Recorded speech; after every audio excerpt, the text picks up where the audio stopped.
तो रिसेंटली मैं यूट्यूब से गायब था और आप सारे सोच रहे होंगे उसकी रीज़न क्या है। उसकी रीज़न है ये bike. I have recently obtained this bike. This is the Road Prince Vigo 150. ये 149cc SOHC engine, balancer shaft, upside down shocks, front पे ड्यूल पिस्टन कैलिपर, बैक पे ड्रम ब्रेक्स और एडजस्टेबल शॉक्स। ना आप लोग सोच रहे होंगे कि बाकी 150s के कंपैरिजन में मैंने ये बाइक क्यों खरीदा। Well, let me give you an honest review. तो जैसे कि मैंने कहा, अब बाकी 150s के कंपैरिजन मैंने ये बाइक क्यों खरीदा। Well, let's start with the main competitor GS 150। अब GS 150 में सिर्फ मुझे एक कमी नजर आई। GS 150 का स्पेशल एडिशन मॉडल अब नहीं बनता। उसके अंदर डिस्क ब्रेक्स भी थी, उसके अंदर पावर भी थी, उसके अंदर टॉर्क भी था, लेकिन GS ने वो मॉडल रिलीज करना छोड़ दिया। और जो बेसिक GS का मॉडल है उसमें ना डिस्क ब्रेक्स हैं, very old technology, very old quality. तो that is one of the reasons I did not go for the GS। CB 150 पे आते हैं। CB 150 के ऑयल लीकेज और पिस्टन के बहुत इश्यूज सुने हैं मैंने, और मुझे CB से ज़्यादा इसकी लुक्स पसंद है। GR 150 टू एक्सपेंसिव, YBR को गोली मारो, ज़्यादा एक्सपेंसिव है। ठीक है, फॉर 125 अस्तगफिरुल्लाह। तो out of all of these मेरा एंड पे चाइनीज़ बाइक्स पे आया। चाइनीज़ बाइक्स में मेरे पास दो ऑप्शन थे, तीन ऑप्शन थे एक्चुअली। इन्फिनिटी थी, SR फैल्कन था, और दिस बाइक। अब फैल्कन, इन्फिनिटी, ये दोनों बाइक्स मैंने इसलिए लिया क्योंकि मैं अपने, एज यू नो, प्राइडर को कैफे रेसर में ऑलरेडी कन्वर्ट कर रहा हूँ। I did not want to cafe racers, तो I went for the next best thing, the Road Prince Wego. ये एक रेस बिल्ड स्पोर्ट्स शेप में नेकेड कैटेगरी की बाइक है, जो ना सिर्फ स्पोर्ट्स में है बल्कि इसको आप ऑफ रोड, टूरिंग और इस तरह की चीज़ों में बहुत ज़्यादा इस्तेमाल कर सकते हैं। That was one of the main reason for me buying this bike. अब इसके कुछ एडवांटेजेस और डिसएडवांटेजेस ज़रूर हैं। एडवांटेजेस 18 लीटर का टैंक। डिसएडवांटेजेस, वो 18 लीटर कब जाते हैं, फुकी जाते हैं, वो गायब हो जाते हैं 2 मिनट में। एडवांटेज, बड़ा इंजन। डिसएडवांटेज, बहुत हीट डिसिपेशन करता है। Advantage, electronic control. कैमरामैन जरा इधर इलेक्ट्रॉनिक इनका मीटर दिखाते हैं लोगों को। अब ये 2025 रोड प्रिंस वीगो है, इसके अंदर एक नया मीटर आया था जो कि पिछले से बेहतर है। इसके अंदर ये इधर भी लाइटिंग इंट्रोड्यूस की है और मीटर की क्वालिटी और शेप थोड़ी डिफरेंट है। बेहतर नहीं कहूँगा मैं, पर डिफरेंट है। एज यू कैन सी, वो एरो वाला सिस्टम वही है जो पहले भी होता था, लेकिन इन्होंने अब इधर से सारी चीज़ें गायब कर दी हैं और वो डिजिटली शो करते हैं। जैसे कि ये देखें, अब ये चीज़ें डिजिटल शो होती हैं, they are embedded in the screen, सामने नहीं नजर आती, which is a beautiful feature to add. Overall this bike is pretty good. 2025 model में एक नई चीज़ जो नई और इंट्रोड्यूस हुई है वो है ये अपसाइड डाउन शॉक्स। वैसे ऑनेस्टली बताऊं, इसमें और ओल्ड वीगो के शॉक्स में 19-20 का फ़र्क है, बहुत बहुत माइनर से डायमीटर का डिफरेंस है।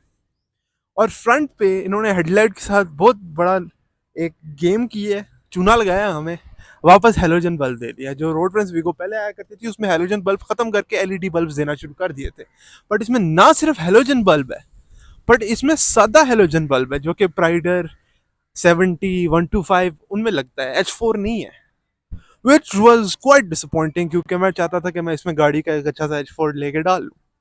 However, we make do with what we have। तो ये मेरा पहला पहला अपग्रेड बाइक है 150cc। I jump from 97 to 149 now. तो ऑनेस्टली अभी मैंने इसको सिर्फ चलाया है, आई थिंक मैंने इसको 547 किलोमीटर चलाया, जिसमें एक्सपीरियंस तो काफ़ी अच्छा रहा है, लेकिन मोस्टली उसमें रनिंग थी।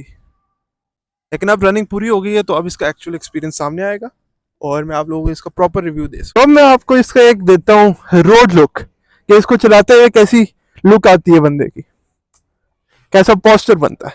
पोस्चर इसका काफ़ी स्ट्रेट फॉरवर्ड है, काफ़ी कंफर्टेबल है, वेरी इजी सीटिंग है। ये पोस्चर बेसिकली बनता है इस बाइक पे, इजी सीटिंग है। ये काफ़ी सारे लोग कहते हैं कि ये सिंगल सीट है, तो ये भाईजान बाइक्स अच्छी जो होती है ना उनमें ऐसी सीट्स होती हैं, सिंगल पोस्चर है। अब आपको इसको स्टार्टिंग करके साउंड भी सुनाते हैं। कैमरामैन जरा पीछे लाओ बाइक के, फिर उसको जरा एग्जॉस्ट की sound they.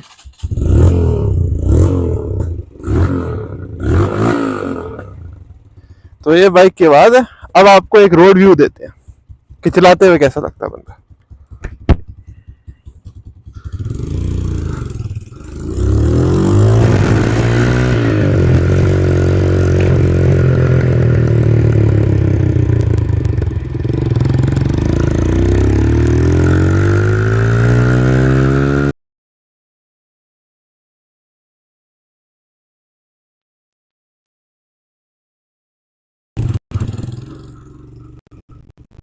As you can see road presence भी बहुत ज्यादा है इस बाइक की, और चलाते हुए बंदा पावर थ्रिल इसकी एक अपनी है। चलाते हुए बंदे को मजा भी आता है और वो कंफर्टनेस और एक लेवल की स्मूथनेस भी मिलती है।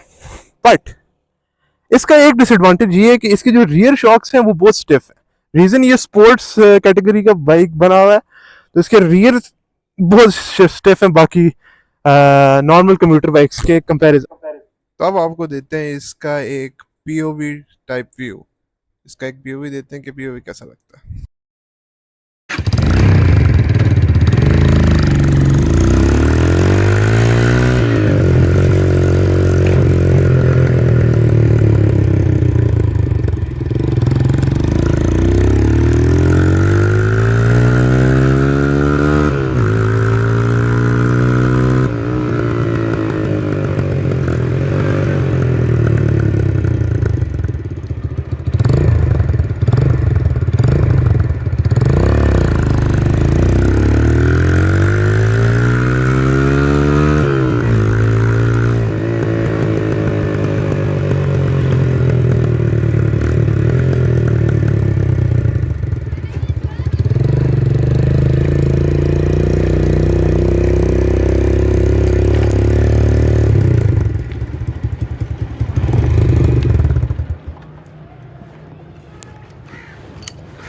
तो ये था इस बाइक का ऑनेस्ट रिव्यू मेरी तरफ से।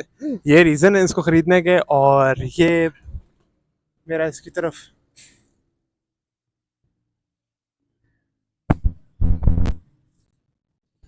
भाईजान आप पहले ही लग रहे हो, आप चलाएंगे ना मारा करो, मेहरबानी करो। अच्छा, तो मैं जैसे कि मैं कह रहा था before I was rudely interrupted कि ये मेरा एक का रिव्यू था। अब honestly just look at it, इसकी लुक्स के अलावा आपको कोई रीजन चाहिए इसको बाय करने के लिए? 150 में फिलहाल ये best looking, best performing bike है। बेस्ट परफॉर्मिंग तो नहीं कहूँगा, जीएस और सीबी वाले मेरे पीछे पड़ जाएंगे, बट बेस्ट लुकिंग बाइक है, इसमें आप लोग कुछ नहीं कह सकते। So stay tuned for more blogs. Travelling अब इस पे हुआ करेगी। राइडर राइडर को भूलेंगे नहीं, टेंशन नहीं लेनी, राइडर को नहीं भूलेंगे, लेकिन ट्रैवलिंग अब इस पे हुआ करेगी। तो अंटिल देन, अल्लाह हाफिज।